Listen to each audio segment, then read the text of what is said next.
There's a skiing philosophy that you will always get hurt on your last run, when you're completely tired and it's almost dark out. Your legs can't take it, you're exhausted, yet you just keep skiing. In my family, that is where the term second to last run comes from. During your second to last run, you try to trick fate by not really admitting that this is your last run. I come from a long line of skiers. As far back in time as I can know, there have been skiers. My grandfather was one of them. He was a passionate skier. Unfortunately, he died of pancreatic cancer in 1999, 5 years before I was born. After he died, some friends and family decided to start a foundation to raise money for researching a cure, so that this tragedy doesn't occur to someone else. On one day every year since then, close friends and family from all generations come together on the ski hill in Sutton, Quebec, to celebrate and honor his life. After a day of fundraising and catching up on recent tales, all of us wearing red scarves take a commemorative run down the biggest run on the mountain. This year, I came to the ski hill wanting to ski a black diamond, the harder runs. For as long as I can remember, I've been guided toward the easier runs, but I had always wanted to explore. And I finally did get a chance after years of begging my mom, and I was determined to go down the run. This was the one and only goal I had set for myself when I first went to the mountain. But surprisingly, that wasn't the greatest victory I had when I last left the mountain. I did something even greater. I sat back in the chairlift, wondering about the skiing to come.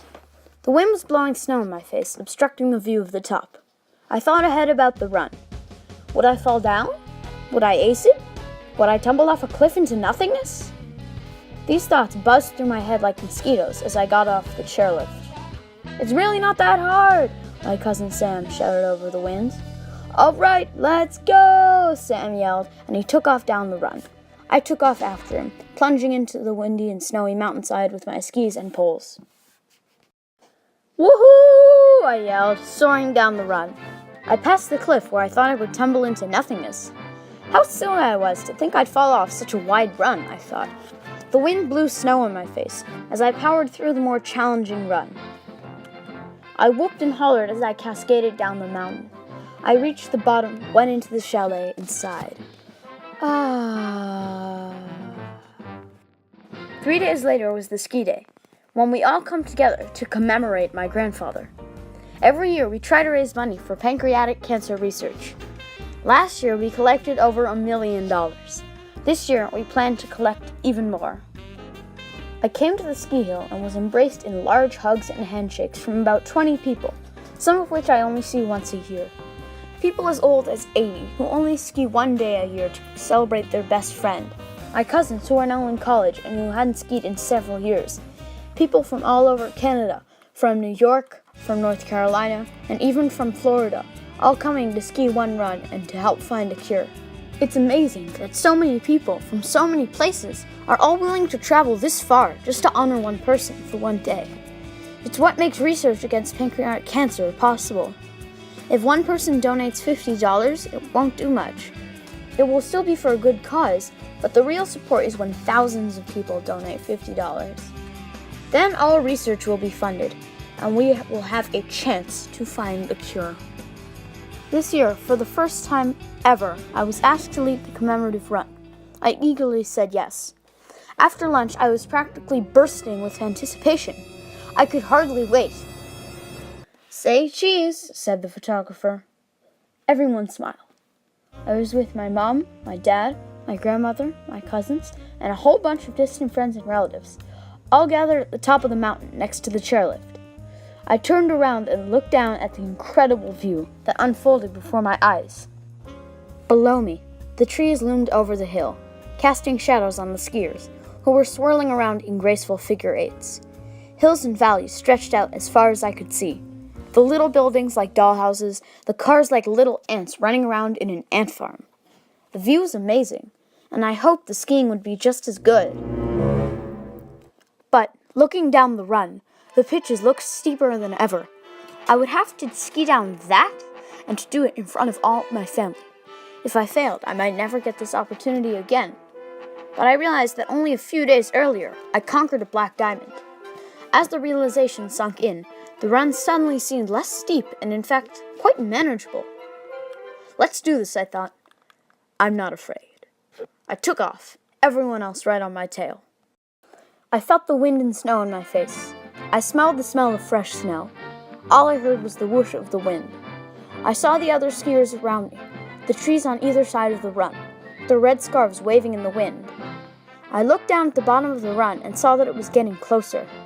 I skied with all my might, heading toward the chalet. I was pulled out of my reverie by the honking of the powder horn. The powder horn was once a bike horn attached to my mom's bike. After the bike was thrown away, my grandfather suggested they bring the horn up to Sutton. It's a great horn, he said. We should find a good use for it. And with that, the powder horn was born. The idea is that whenever there's powder on the ground, the first one to wake up will honk the powder horn, alerting the whole house that there is fresh new snow to ski on.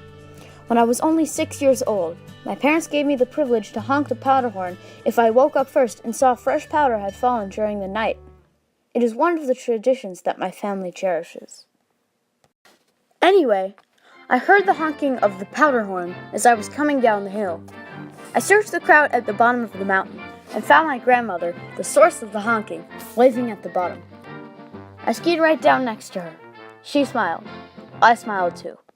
That week-long vacation was the best. I finally skied the Black Diamond, and it was really fun and not so intimidating.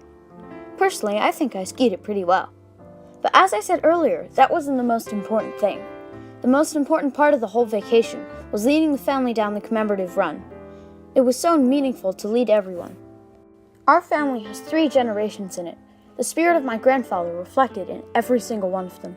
And I am the youngest. To feel like the leader of them was an amazing feeling. Together we can find a cure for pancreatic cancer. If we all help, we can make a difference. That's the lesson to take away. In the big picture, a small deed multiplied can make a big difference and have a big impact on society. It's heartbreaking that he died, and it was hard to get past. There are some things that you can't trick away, just like the second to last run. You're trying to trick fate, but there are some things that you can't trick. Sometimes you lose people. Sometimes people pass away, but sometimes people come together to make a huge difference. When this happens, maybe we can avoid the last run. Maybe we can trick fate. Maybe we can find a cure. Maybe we can.